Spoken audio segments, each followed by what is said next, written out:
Hello, everyone. Welcome back to Everyday Anarchism. I'm your host, Graham Culbertson, and this is a continuation of my series on David Graeber's Debt. Here today to discuss some of the things that come up in Chapter 2 is Cory Doctorow. That conversation is after the music.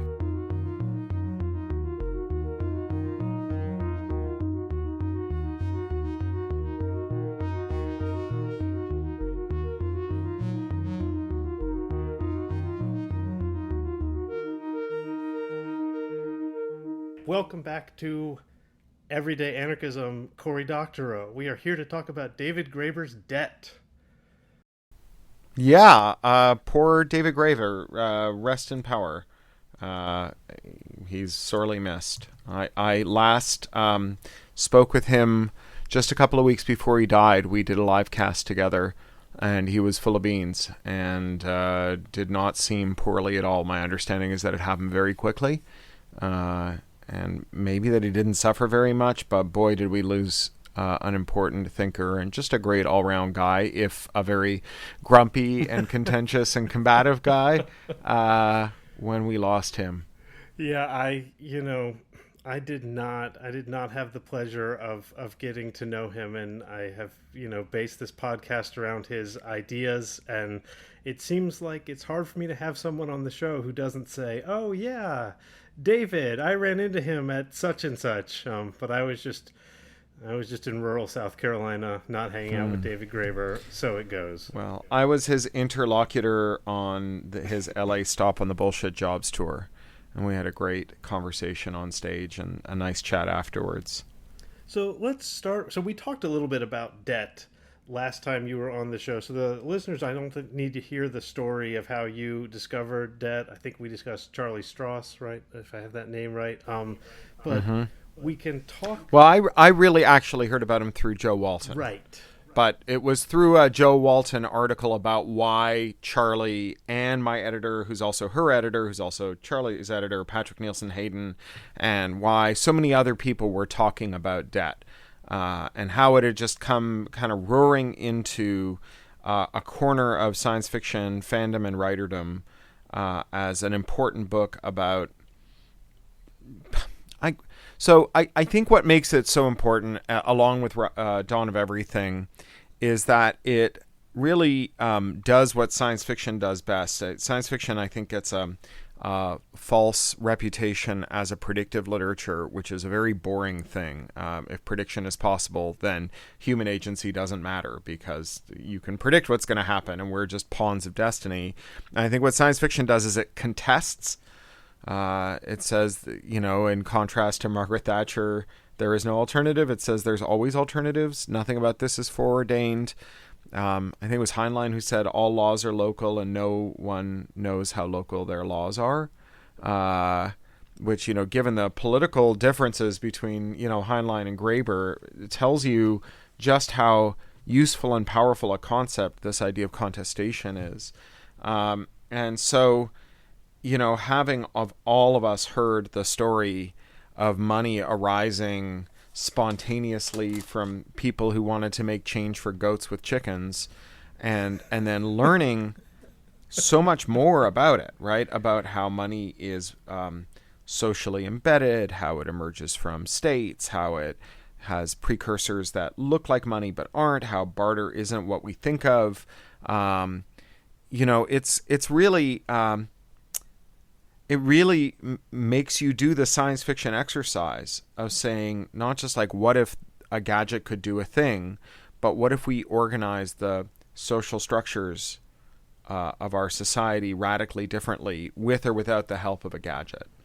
Yeah, and excuse me, this is a little bit what we talked about with Pirate Enlightenment, in that's also in some ways a science fictional work, in that it's like, imagine the world was organized differently. Dawn of Everything does this as well, but it was true, and debt is sort of the story not of what the world would be like if it was organized differently, but the story of how the world got organized. I mean, this is kind of one of the central claims of the book. That's why it's called The First 5,000 Years, is that roughly 5,000 years ago, the state and the market came together to create, we can call it modernity if we want to, to create this thing that was different. We can call, does modernity start in 1800 or negative 3000? And we've been Mm-hmm. told there's no alternatives to it, which is the first point. And then the second point is we've been told there's no alternatives to it because it's so efficient. That's just how things work. This is the field of economics. And it turns out if you look at the root of the field of economics, there's just a completely fucking bullshit made up story explaining why we can't Right. imagine different worlds. But they just made up this world. Right. I would say, actually, as a slight gloss on that, that the story of economics and money, the thing that makes it so hegemonic is that not just that it purports that this is the best way of organizing it, but that it's like the natural way of organizing it, or even the inevitable way of organizing it. Start from any point on the map, walk in any direction, and you will always end up here. Right, and it's because of our biology and our human nature and our and things about efficiency and things about confluence of interest and so on and so on and so on. And I think that that's what David challenges in this book, right? Is by telling the story of how we did it in other ways. And I think that even the most kind of Ayn Rand pilled weirdo would say, oh, maybe someone did it a different way at some point, but it sucked and it didn't last, right? And to have David say, actually, like, here's like dozens, if not hundreds of different times it was tried in different ways, many of them stable over extremely long time periods and used to organize very large groups of people. And indeed, many of the success stories claimed for markets, when you look closely at them, aren't markets. So, I was just on Catalina Island, which is this beautiful island here in Southern California. Not my next novel, but the one after that is set there, and I went back to kind of make sure I got all the details right. And Catalina was home to the Tongva people, and it has this soapstone that's very good for working into what archaeologists call oyas, which are these pots that are stable at high temperatures, and so you can use them as cooking pots. They don't crack. And oyas have been found up and down the Americas, thousands and thousands of miles away.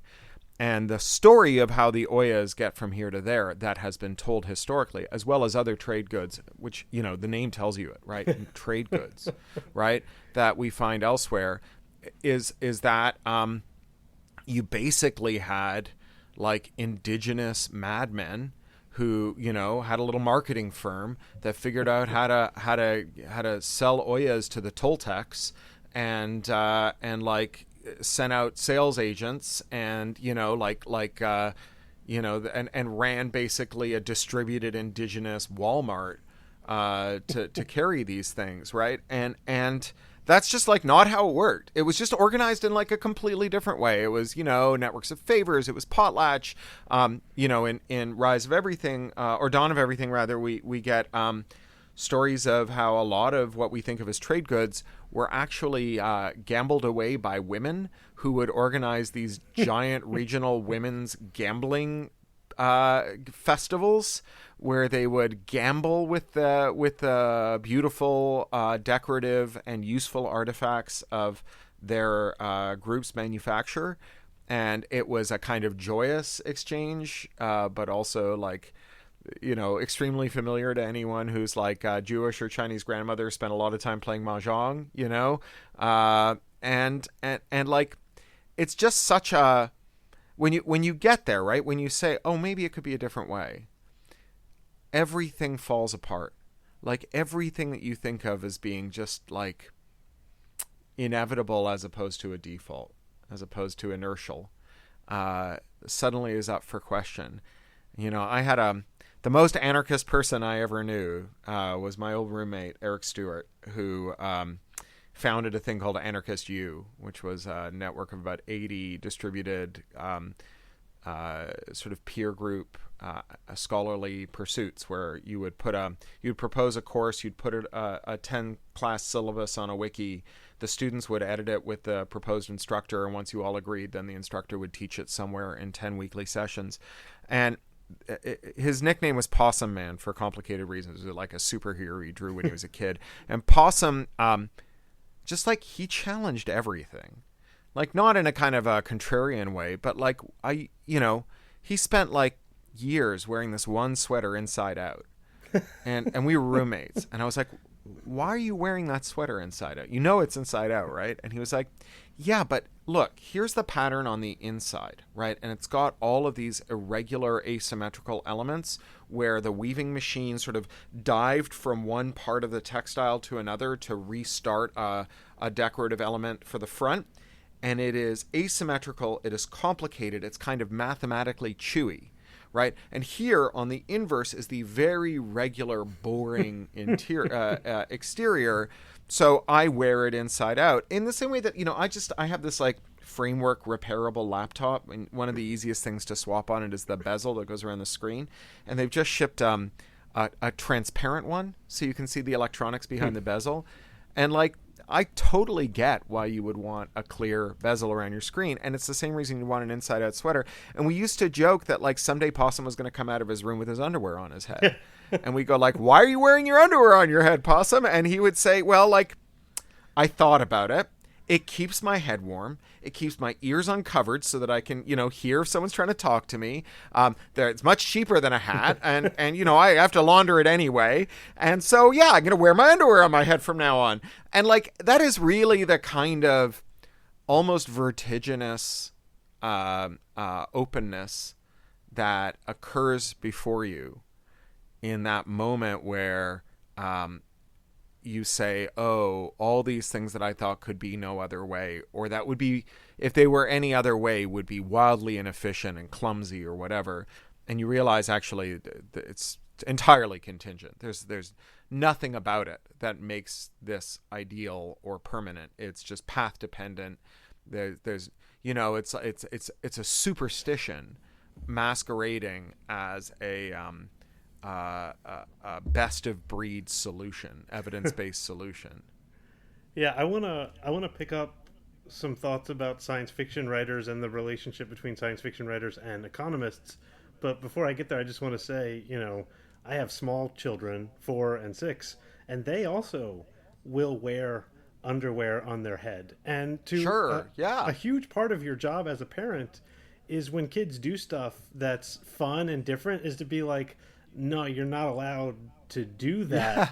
Because other people Yeah. will be mean to you and your life will be horrible if you are who you are. And that's like your job as a parent. And it's like, what? Like, I don't want, terrible. I don't want that. I want Yeah. my kids to be able to do whatever they want to do. And God, would the world be so much more interesting and probably more efficient. God damn it. Although not that that's my key value. If people Right. were themselves more, and we just squelch that relentlessly. Yeah. Yeah, I think that's entirely right. I think that's absolutely right. So let me go. I was thinking of one of the pieces you wrote relatively recently in the last few months about the science fictional power of the spreadsheet, which is just the idea that Yeah. the spreadsheet is a model of the universe, and you can change things in it, and then you get a whole different world. And so it does seem that economists love the imaginary. They love models. The entire genre of economics I take to be a bunch of fantasy land stuff. The example I was thinking about just recently is, Paul Krugman won the Nobel Prize he won, I guess, like 10 or 15 years ago for work that he did like 30 years ago. And the thing that he won the Nobel Prize for is no one could understand why that, say, like BMW and Mercedes-Benz both existed. Because if you go all the way back to like Ricardo would say, countries should trade with one another.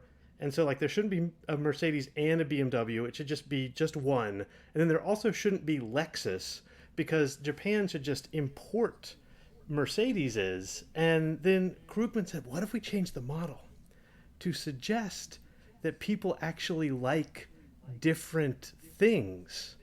And that won him the Nobel Prize. Like, that's literally...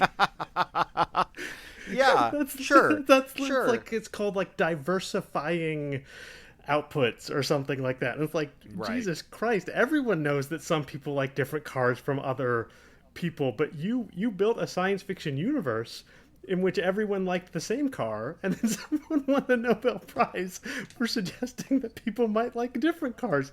They're so far behind the science fiction writers in their imaginary, and yet they're running society. Well, I think that, specifically with spreadsheets, there's two things that can trip you up. So, a spreadsheet, necessarily simplifies things. There's nothing wrong with simplifying things in order to study them or think about them or imagine a contrafactual. I'm planning a Kickstarter right now. I have a spreadsheet. It's like, how much am I going to send on postage, and how much am I going to spend on payment processing, and just, a bunch of stuff. And I got a bunch of boxes, and I'm like, okay, I'm going to assume that X thousand people in Germany are going to buy this book.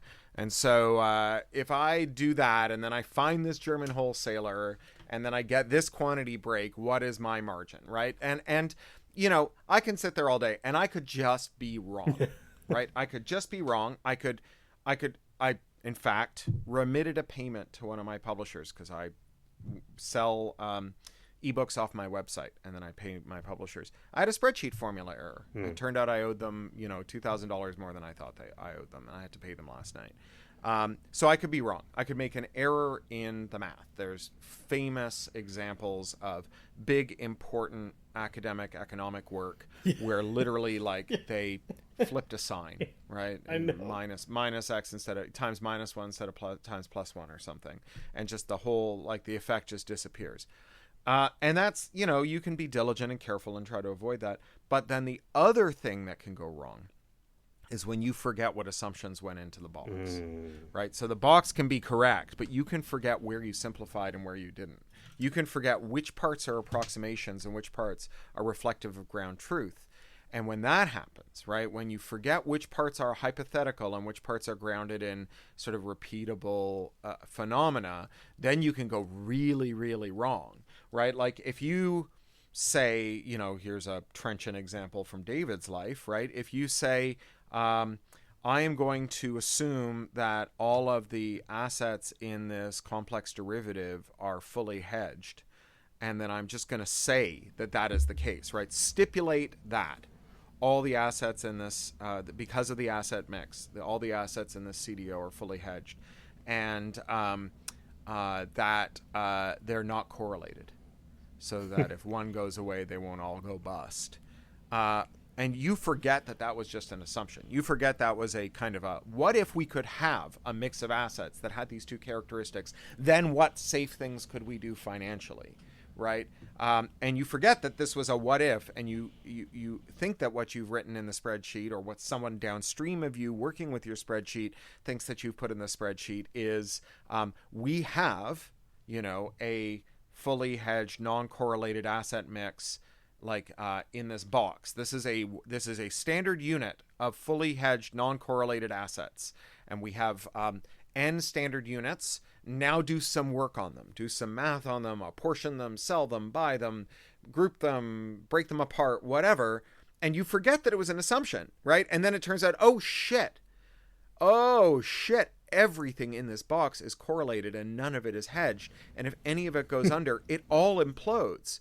And then you get the 2008 crisis, and you get Occupy Wall Street, and you get David's contribution to We Are the 99%. And this idea that this idea all starts with just the very normal human thing of forgetting which things were sturdy and which things were hypothetical. Yeah, I think that's absolutely right. And just to continue, Graeber says that one of the inspirations for writing Debt was when that collapse happened. I mean, so you and I obviously are old enough to remember the cult of Alan Greenspan, and the belief that just like there was someone in charge who was always going to make the right decision. I mean, I almost can't believe it now, but I remember the 90s, and it was just like, if you were ever like, hey, does Greenspan really know what he's doing? I'm going to skip explaining who Greenspan is. You can Google Greenspan if you were born after the year of 1995. He was an evil sorcerer that Bill Clinton relied on. Yes, exactly. You don't mean Larry Summers. Anyway. That too. No. Sorry. Yeah. So Graeber said, it became obvious, and I guess we all should have known this, but it's really obvious after 2008 was if you said You know what? I think this evil sorcerer doesn't know what he's doing. That was a laughable claim. It was a laughable Right. claim that he was clueless. And then post 2008, it becomes a laughable claim that the people running the world economy knew what they were doing. And we had built the last 40 years of our existence on the idea that those people knew what they were doing. And they didn't. Yeah, yeah. I mean, it is. I mean, it's a neat example of the Overton window, right? What things can be questioned or debated, in the same way that, like, an economist may say assume a fully hedged asset, or a dealer broker may say imagine a fully hedged asset. A critic might say imagine an incompetent central banker today. Whereas before, that was like, imagine gravity is only half of Earth's Yeah. gravity, but we're still on Earth. What kind of mining operations or aerospace could we do if we could cut gravity in half? It's a weird thought experiment, but it's hardly anything that you need to spend any serious thought to. Yeah, you would. That's absolutely right. And you you were not allowed to voice this. I'm gonna see if I can find this real quick. I don't want to waste too much of our time because I forgot to prep this. But I'm uh, reading John Ruskin's famous "Unto This Last," which is his thing about economics, and I marked it. Yeah, and he says, you know. Uh, I neither impugn nor doubt the conclusion of the science of political economy if its terms are accepted.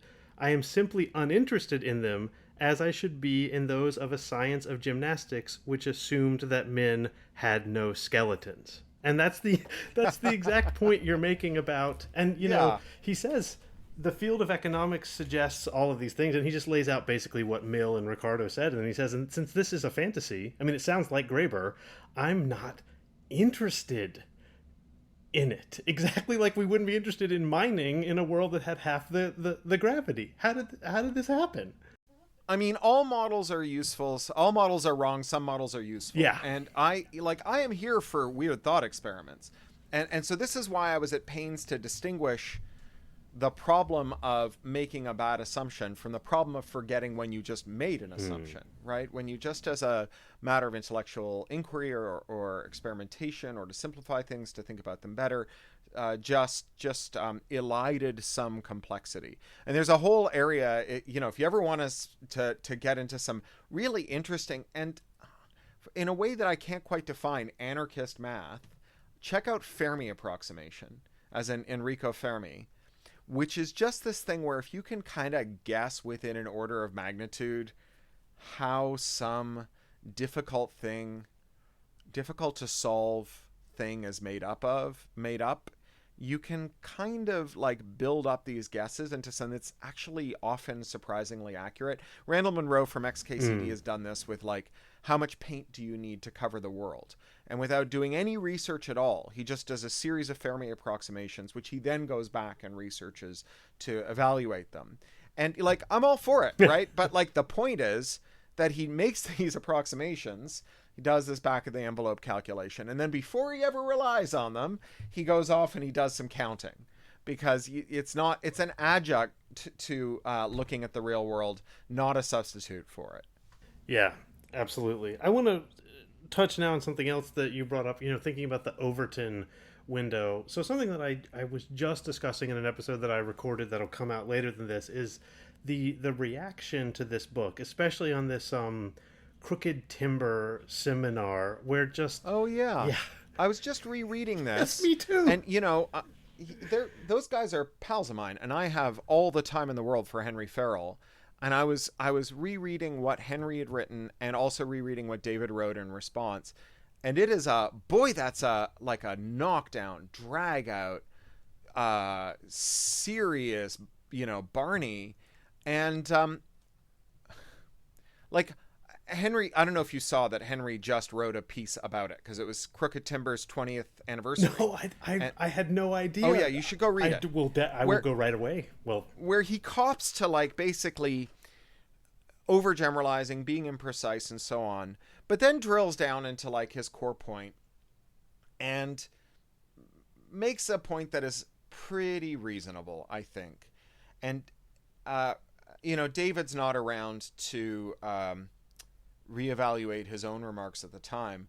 Rereading David's remarks, I was like, oh my God, this has got the kind of long-windedness of someone who has been pricked at their conscience, right? Like, I think that so Henry, just to kind of summarize it, Henry says there's a lot in this book to like, and there's a lot that I agree with, and even the parts that I don't agree with I think are really smart and good. However, there are these very contentious speculative claims that David makes, and whereas many of the other claims are well sourced, these ones are more thinly sourced, and I think he's basically trying to palm a card. That's more or less what he says. And judging from David's reaction, it feels like he has pricked David in the place that he worries about. Right? That doing a little armchair psychology with someone who I had a friendly social relationship with, but wasn't a dear friend of, and who I admired greatly. It feels like David worried that, from that response, it feels like David worried that people secretly thought that he was a bullshit artist. Yeah.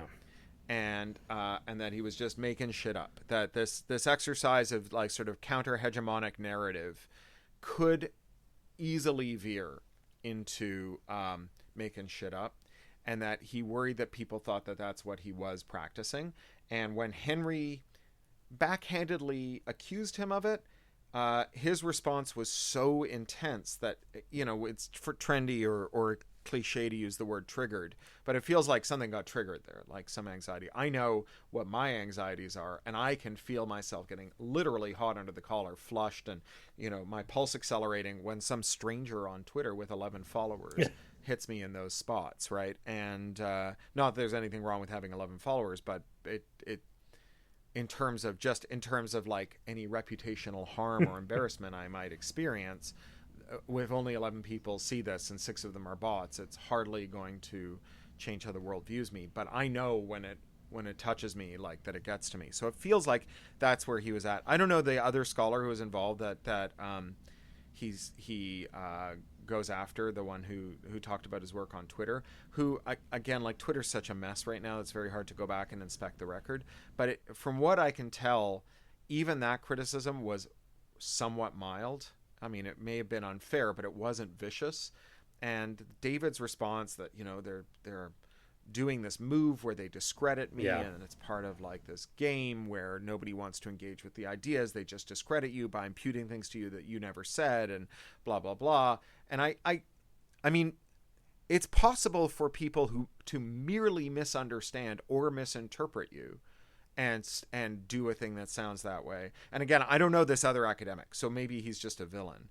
But, Henry is not merely like a pal of mine. He is he's someone who's been on the right side of so many, many fights. I mean, he's a collaborator of Aaron Swartz's, speaking of dear departed people, and he I just don't think that he did it, whatever he did, that he did maliciously. And in light of his recent apology, reconsideration, I think that it's fair to say that he got out over his skis, and that he kicked off something that he regrets. I wish I'd brought this up earlier because we could talk about this for hours. Let me put my spin on it. So first of all, I think that's right in terms of, it obviously touched a nerve with Graeber, whether I think he's a bullshit artist or not. So I was reading a Brad DeLong blog post about debt recently where he's just like, yeah, Graeber got this wrong and this wrong and this wrong, and he got everything wrong. And I don't know, Cory, this is actually really important to me. I'm going to speak for a little bit longer than I normally do and bring it back around to you. So good luck to you.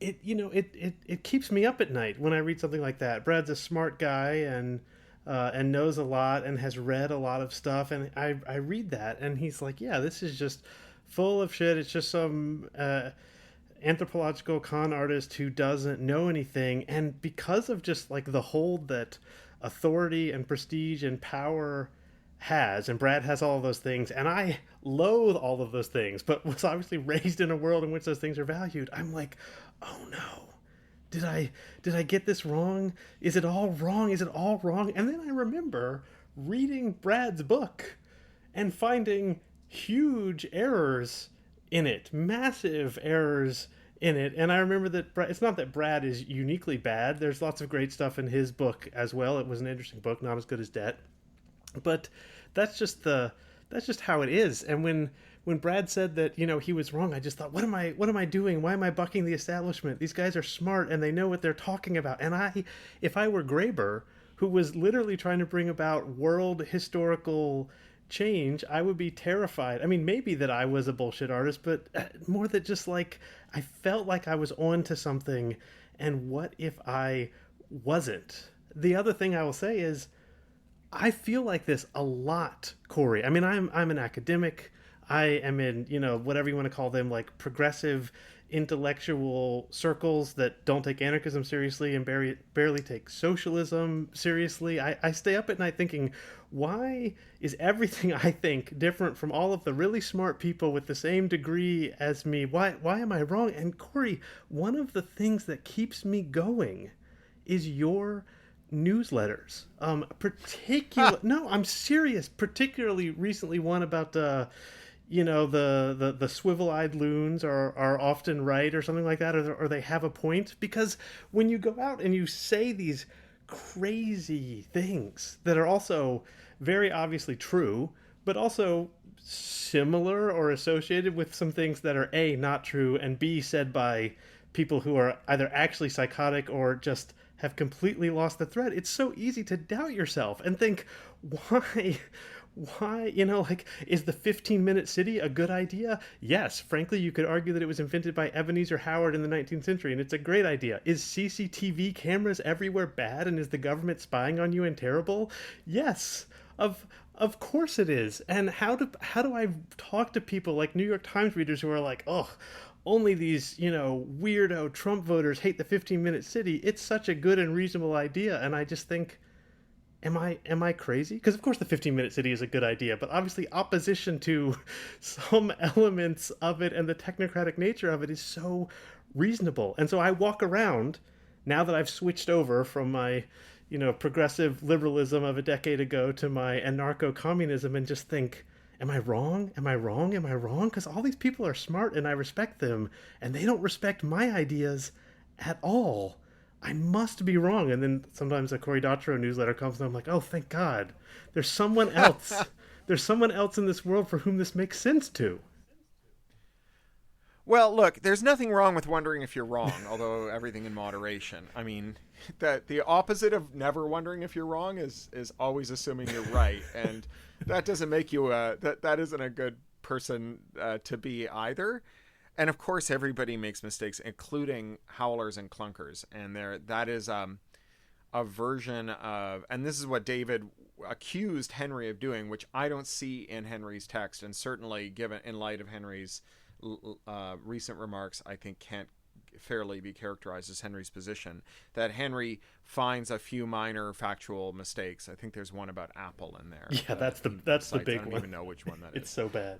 And then proceeds to use that to demolish or to discredit everything else he says. It's like people who are like, how can I take you seriously on this Twitter thread when you made a typo? and it's absurd, right? It assumes that the ground state of smart people is perfection, and that if there's a smart person you pay attention to whose mistakes you've never noticed, it's because they are perfect and not because either their mistakes are in domains that you aren't qualified to notice, or because they are supported by a giant support staff who go through and make sure that there's no mistakes in the things that they publish that are public facing. So there's nothing wrong with making mistakes. All of my books have big dumb mistakes in them. It's fine. I fix them when I can, but I don't worry about it too much, because there's mistakes and then there's mistakes, right? And then there's mistakes and then there's genuine remorse. So you're in South Carolina. The one time I was in South Carolina, I went to a university and I gave a talk in the Strom Thurmond Theater. And I said, the Strom Thurmond Theater, huh? And they said, don't worry, we named it after him after, right? Like when he changed his politics, when he ceased to be a segregationist, right? When he, like, and we can say, okay, he's beyond the pale. His redemption was incomplete. The new enlightened views he spouted were far the mark or whatever. But there are different versions of people. People go through changes. Who's that guy who used to be a Cigna executive and is now a huge critic of medical insurance? Forgetting his name. But, he's a whistleblower, basically. Yeah. But for a long time, he was a lobbyist. These people like Ed Snowden, who I think of as a hero, right? Read his book. He was, hoorah, semper fi, multi-generational military family, wanted to go overseas and kill people after 9/11, and wanted to be a special forces guy, got compression fractures in both of his legs in basic, and then ended up a CIA spy, right? Like, I think the world of Ed, but also, I don't think much of those earlier choices he made. So people can be wrong and then later be right too. And later, make good on their errors and sincerely regret them. In terms of the swivel-eyed loons having a point and the critique, I mean, I'm often in this place of agreeing with my colleagues and comrades that something is wrong or that someone is a villain, and then vehemently disagreeing, often on a very technical level, about what's wrong with their behavior and, more importantly, what should be done about it. So I'm right now mired in endless and frankly dispiriting debates about so-called AI and what it's going to do to creative labor markets.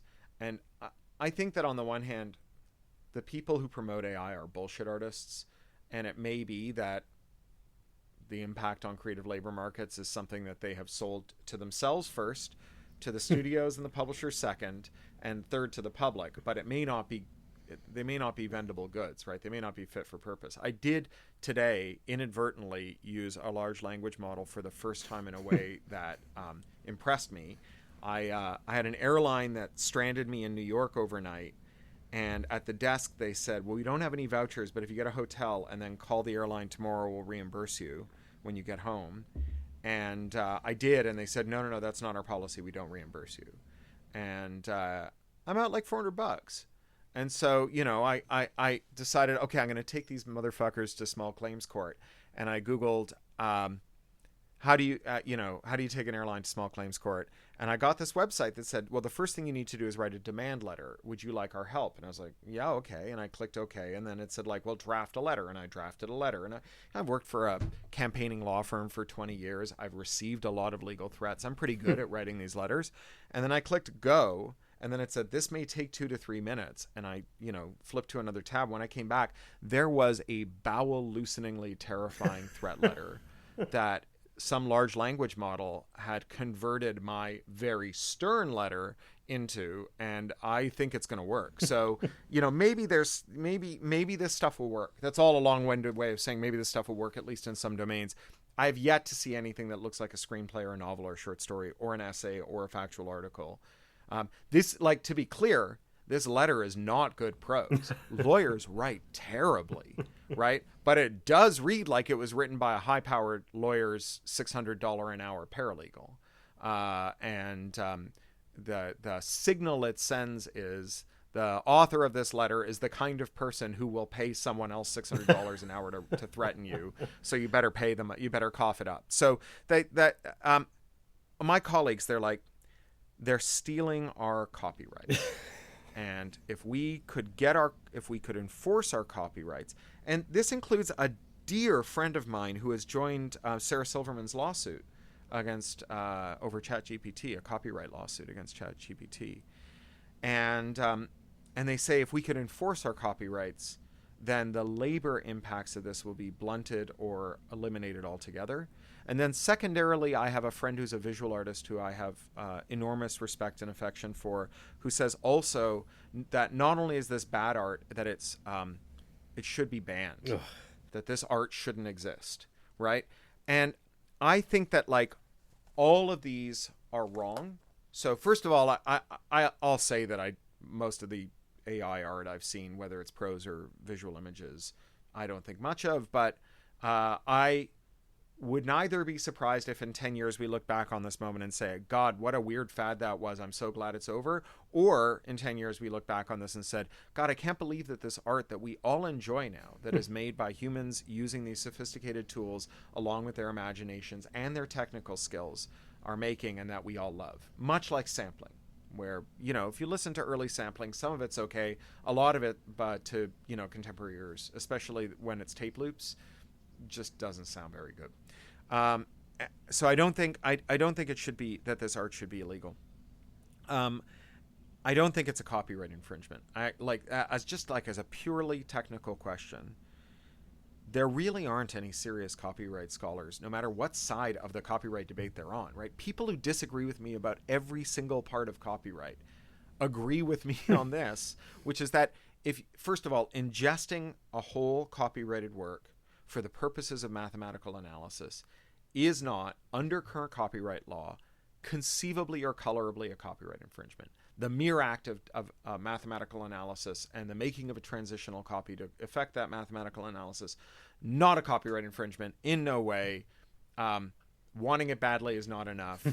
It's just not true. Neither is the output of that analysis, which is the model. So every image that is ingested by, say, Midjourney leaves behind a single byte of data in the model. And there's just like no fair use analysis that says taking one byte from an image is a copyright infringement.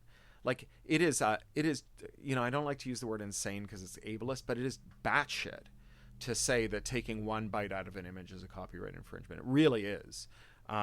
Now there's like this special case that's come up with Getty, where if you take one byte out of millions of images and those images are substantively duplicative or duplicate a single element and that byte is random, you could memorize the whole image. So if there's a Getty watermark on a million images and you ingest a million images and you take one byte out of each of them, you'll probably get all or most of a copy of a Getty watermark, even though you've only taken one byte out of each image. And certainly the output could be infringing, but the ingestion and the retention of the processed data is not a copyright infringement, which raises this question, should it be? Because, of course, no one came down off a mountain with 2 stone tablets and said, here's your copyright law. Like, it was made in, the current draft is like 1998, the Digital Millennium Copyright Act. Before that, it was 1976. Like, the people who wrote it are alive. They're not distant Old Testament prophets, right? They're just like dudes, and women. And so we could, some different dudes and women could write a different copyright law. And so the question is, if we said creators should have the exclusive bargainable right to decide who can train a model with their work, would it protect the labor interests of creators? And I think here, again, the answer is no. If you say to, say, voice artists, you have the right to decide who can train a model with your voice, right? We know what would happen because it's already happening, because the major employer of voice artists is games. And most game studios have already amended their standard deal so that when you sit down for a recording session, the first words out of your mouth are, "My name is Cory Doctorow, and I hereby assign any rights to this voice session for use in training machine learning models. And if you don't like it, you can fuck off, and they will hire someone else who will." Now, a union could do something about that, but it doesn't matter if you have the right or not, right? If the union has the power to have its members refuse to assign a right, they also have the power to force its employer not to do the thing irrespective of whether they have the right. And if creators don't have the right, then non-union creators can't assign it in sufficient quantity where they lack the bargaining power to dominant firms, such that those dominant firms can fire all their workers anyway. And so I think that, like, actors, writers, voice actors, illustrators, photographers, if we give them the right to decide who can train a model with their work, that right will be expropriated from a sufficiently large proportion of them that the thing that they're worried about and that this is supposed to prevent will come true. And what that means is that all their asses will get fired. corporations will make as much art as they want using AI, assuming there's a commercial appetite for it. We don't know. And kids making weird shit on the internet will be criminals, right? Like, this is not, like, this is a thing that makes every artist worse off and makes the people who want to exploit artists better off. And there are, we went through this. This is how sampling works, right? Because sampling didn't used to require a copyright license. Now it does. We didn't change the law, but there was like a couple of lawsuits, and then there was a change in practice. And if you want to sample, you've got to sign to one of the big three labels. Because they have all the catalog. They have 70% of the catalog between them, Sony, Warner, Universal. And that deal, the standard deal that you have to sign in order to take a sample, requires you to give up the right to control your own samples, right? You transfer it to them, which means that every artist who wants to sample takes some money that would otherwise go to an artist and pay for groceries and gives it back to a record label to pay for shareholder dividends and executive bonuses. So we've made that artist worse off. We have not made the artist whose work is being sampled better off. We've taken the work that that artist paid to make, and we've put it inside a box that the labels in this own, which means that other artists are going to be higher. It's going to be harder for them to make work without also falling into this trap. So we've created bait for a trap.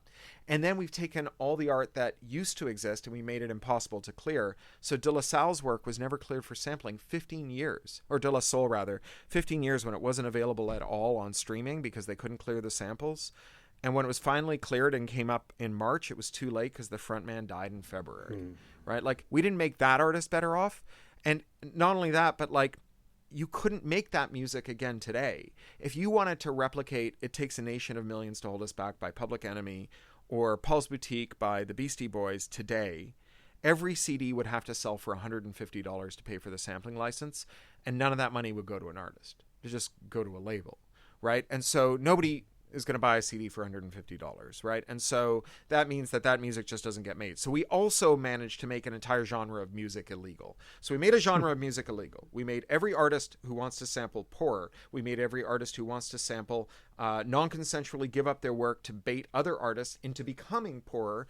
And we took a whole corpus of music that was artistically important and we disappeared it for a decade and a half, right? Like, that is not a good outcome for anyone except for the shareholders of the major labels, and it is not a pro-labor policy.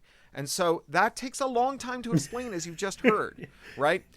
We should have the right to own the. We should have the right to control our art. Sounds like a good labor pitch, but the technical reality of how this works, understanding what goes into a model, understanding that it's one byte retained, understanding that the primary beneficiary of the copyright limitations and exceptions that allow for transitory copies and analysis are scholars, researchers, everyday people, like the whole field of computational linguistics, which is the field that Emily Bender, one of the best critics of LLMs, is in, and who a lot of whose defenders are also saying LLM shouldn't be allowed to scrape text. That field only exists because of scraping text. In fact, for the first time in human history, we are systematically exploring conversational speech. Because it used to be that to explore conversational speech, you had to record people conversing and then pay a grad student to transcribe them. It was impossible. No one had big corpuses. This work that we have on things like African-American vernacular English's grammar and how it exists and how it's changed over the years and its sophistication and internal consistency, its relationship to other languages and so on, all of that comes out of computational linguistics, right? These are hugely beneficial areas of scholarship and inquiry that we would just like, they would be collateral damage. They would just be annihilated in this rush to give artists rights that they still wouldn't enjoy and that still wouldn't deliver what they want. And so it's possible for people who agree with you to be right about some stuff and wrong about the particulars.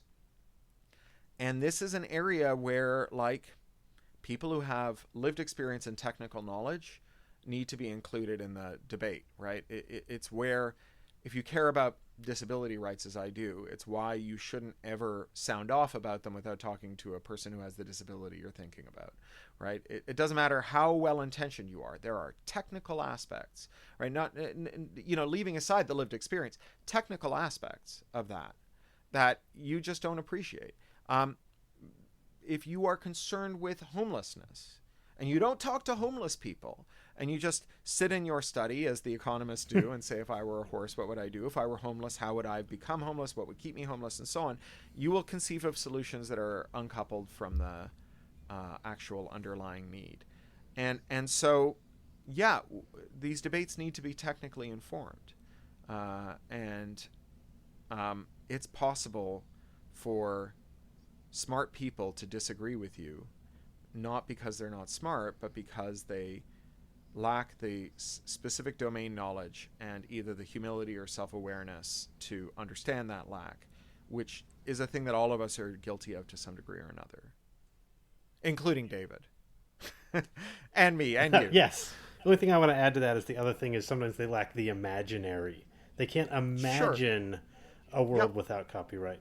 So we talked a little bit about UBI versus a jobs guarantee last time, and I realized working through debt that the third chapter is called The Myth of Primordial Debt. And Graeber says that's the idea that we all owe society for being born. And he doesn't quite make the link, but as near as I can tell, this is his attack on the jobs guarantee. It's the sort of idea that, like, since you're born, you owe us, and you owe us things like, dealing with climate change or that sort of thing. And he wants us just such a more radical and, dare I say, anarchistic thing. And it does seem like this is the place where people didn't seem to really focus on this part, because if you're a democratic socialist, you can really like Graeber, but you can't really like this part, because this is the anti-democratic socialist. I didn't bring this up with Kim Stanley Robinson, but I think he would be pretty like this is the place where the left, the mainstream left, whatever, the mainstream radical left diverges from anarchism. And reading that, I just realized I think that's that's the point of disagreement that you and I had very, very briefly. Yeah, I think that's it's the last thing David and I argued about. That on our last live stream together, this was the debate we had, was on UBI and on jobs guarantees. And it's, without getting into the whole thing, I will make one more. I don't want you to have to. I just you can speak briefly, and then we can get out of here. So jobs guarantee is a thing closely associated with the modern monetary theory school, and modern monetary theory is grounded in the key insight of debt, which is that money is created by states, and that it is inextricably linked with taxation, and that the value of money comes from having a non-discretionary liability that must be settled in a given token, right? And one of the ways of thinking about that is to say that if all money starts with government spending, and there are people who are involuntarily unemployed, that unemployment is basically the inability to get the token the government wants you to remit to it. That's all unemployment is, right? In the world of the hut tax under British colonial rule, if you have to remit a certain number of whatever it is shillings every year, or they come and burn down your hut, and the only way you get those shillings is by tapping rubber, but they don't pay enough rubber tappers to generate enough shillings to save every hut. That's their problem, right? Like, they made that problem, that those people are unemployed because they weren't given jobs. And they can be given jobs because the British colonial authority does not lack for shillings, right? In the same way that, like, Apple doesn't lack for iTunes gift certificates, or Starbucks doesn't lack for Starbucks coupons, right? Like, you and I have a completely different relationship to money than sovereign currency issuers do. For them, it's a way of keeping score. For us, it's a way of exchanging and retaining value, right? A medium of exchange, medium account, store of value. And the jobs guarantee says, look, if the government made you unemployed, it owes you a job. And note that the jobs guarantee is not a jobs requirement, right? It is not work for benefits. What it is the idea that if states are institutions that we convene for the purpose of coordinating the work of people, as any institution is per Robert Coase, right? All institutions exist to lower coordination costs and let two or more people work together to do something that transcends the abilities of any one of them on their own. Then the state that exists, however it is conceived of, should be is better when people who want to work have jobs that are suited to their proclivities. So the jobs guarantee, Pavlina Cherneva's conception of the jobs guarantee, and she's the foremost progenitor. She's at SUNY Stony Brook, I think, is that it's federally funded, but it's locally administered. It's like basically, it's like the high school I went to, where you show up and you tell them what kind of courses you want to take, and if those courses don't exist, you just design them. If they're not in the curriculum, you just design them.